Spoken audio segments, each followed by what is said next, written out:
Hello, my name is Rachel and I'm here tonight with my January wrap-up. And I'm pretty pumped about how I have started the year so far. I've read 12 of my 80 book goal and I'm pretty pumped. I think it's going to be a really excellent reading year for me. So let's go ahead and jump into the books that I read. We're going to start with a few that I have revisited. These first few are all rereads for me, and I'm hoping to do a video in the near future about rereads for this year, a la Jessie over at Jessie the Reader, but we'll get to that in a future video. For now, the rereads from January. The first book that I reread in January is The Fifth Wave by Rick Yancey, and if you're unfamiliar with the story, it follows a girl named Cassie who is basically trying to fight off aliens in their fourth and fifth wave of the invasion. It's kind of like The Walking Dead, but with aliens and teenagers. That's how I described it in my wrap-up, which you can see down below if you want more information. But I actually like this book better the second time that I read it, and both times I've listened to it as an audiobook because I think it makes the voices a little bit clearer for you. So if you're going to read this, I highly suggest that you read the audiobook, but I did like it better this time. I gave it 4 out of 5 stars, and the reason I reread this is because the movie was coming out, which I still haven't managed to see, but hope to soon, and the last book in this series is coming out this year, so I was just wanting to get back into the world, so I was ready to finish up the second book and the third book this year. My next reread was A Darker Shade of Magic by V.E. Schwab, and I am so excited for the sequel of this book to come out this month here in February. I think we're about 20-ish days away from the release, and I am excited, especially since V. Schwab is going to be at a local bookstore, so I'm hoping to get my hands on a signed copy of A Gathering of Shadows. But I wanted to reread this one, so I was totally ready and caught up on the world again. This was probably one of my favorite reads from last year, so I was totally excited to reread this one, and I just love this world. If you're unfamiliar with this, it follows the story of Kel, who is a magician who can travel between parallel Londons, and it's as amazing as it sounds. And I have a major book crush on Kel, so I'm happy to reread it, and I can't wait to see what happens to these characters in the second book, A Gathering of Shadows. I gave this 4 out of 5 stars, and I absolutely cannot wait to get my hands on the sequel and check out what happens to these characters. My next book is my last reread for January, and that is Insurgent by Veronica Roth. This is the second book in the Divergent series, and I hadn't read this in a while, and I have not read the third book, and it comes out soon, so I kind of just wanted to revisit this.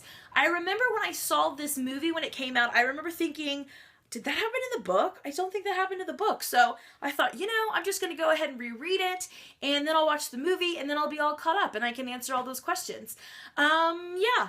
I listened to this on like super speed because I'd already read it, and it wasn't one that I was dying to revisit. I just wanted to kind of catch back up. So I might have missed a few of the things, but honestly, I'm glad I reread it because I didn't remember a lot of the things that happened in this. And if for some reason you're unfamiliar with the Divergent series, this is kind of a dystopian book that follows a girl named Triss, and she lives in a world where everybody is divided into factions based on what they believe in, and her faction has kind of come under attack by another faction, and chaos ensues.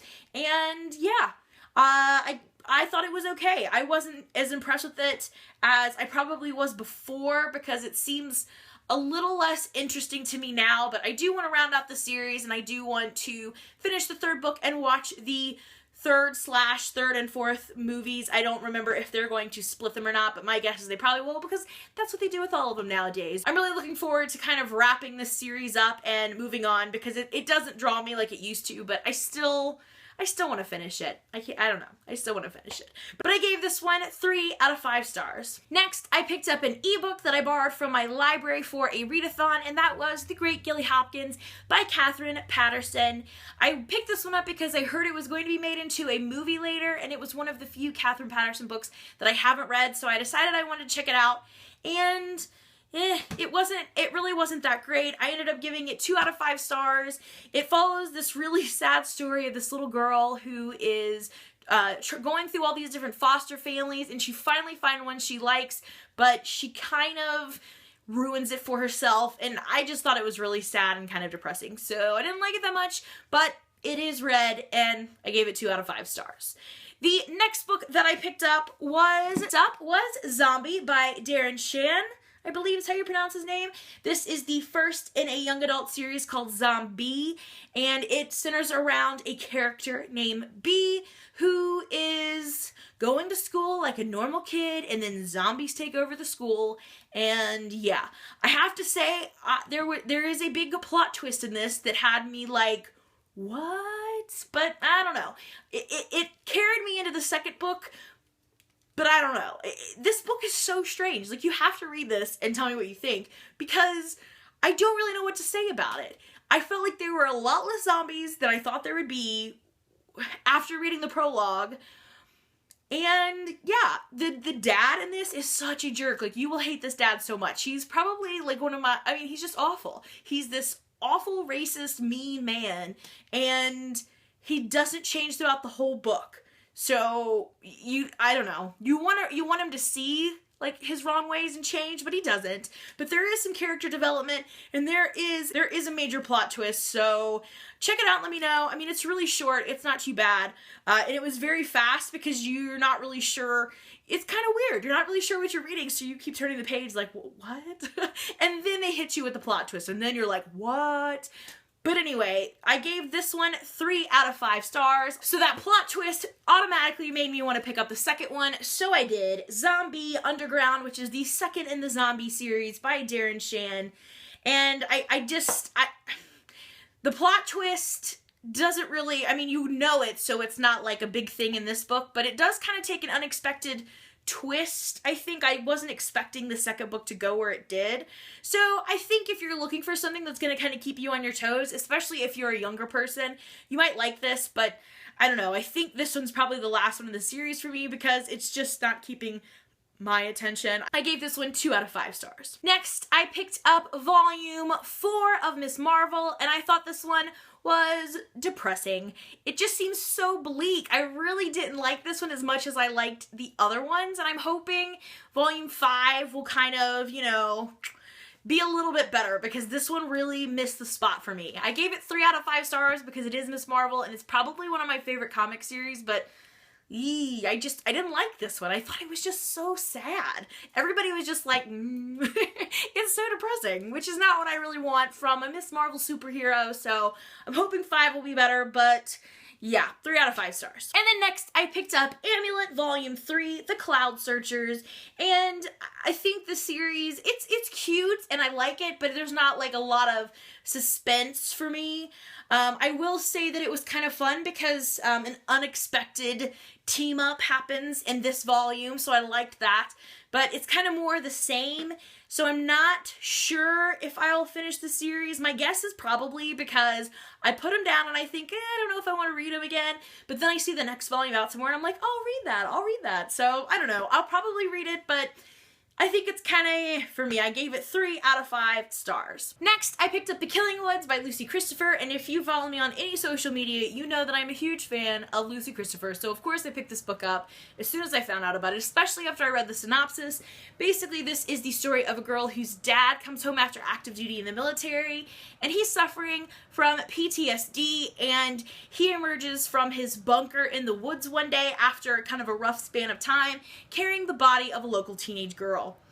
Yeah, talk about a hook. But I don't know, it was not what I was expecting.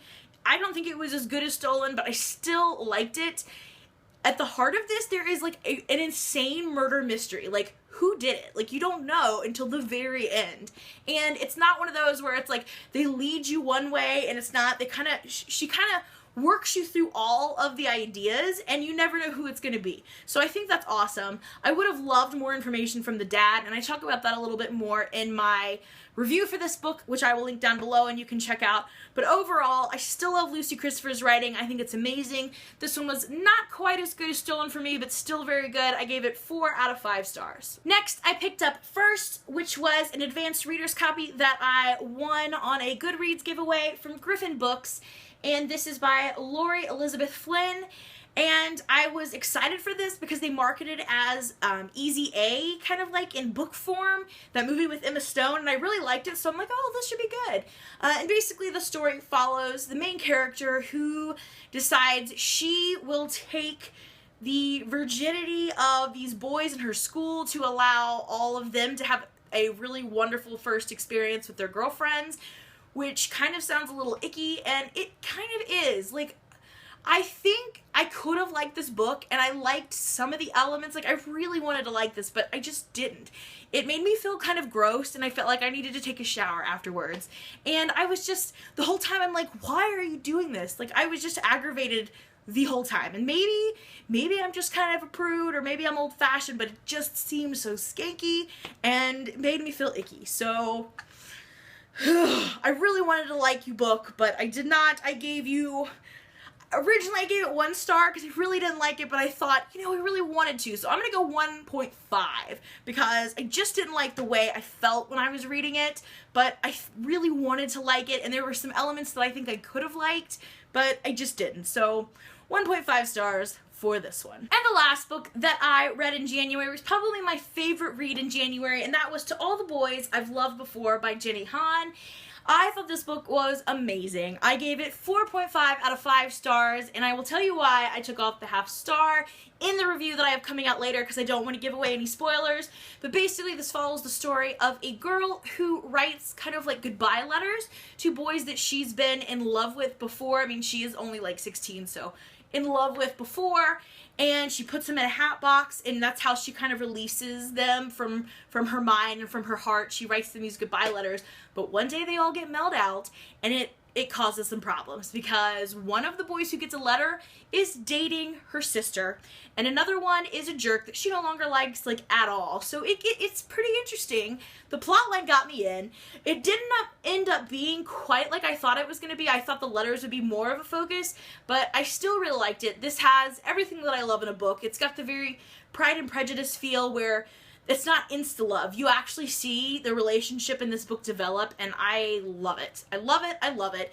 And if you want to know why I took off a half star, watch my upcoming video because I don't want to give any spoilers away here, but 4.5 stars. I absolutely cannot wait to read the second one. I read this with a book club with a few of my students at school, and I am so excited to meet tomorrow to talk about this so that I can get it out of the way, and I can start it on book 2. So look for book 2 in February. So those were the 12 books that I managed to read in January. I'm so excited. I feel like I'm off to a really good start this month, and I'm hoping February will be just as good. So thanks for watching, and I'll see you next time. Bye for now.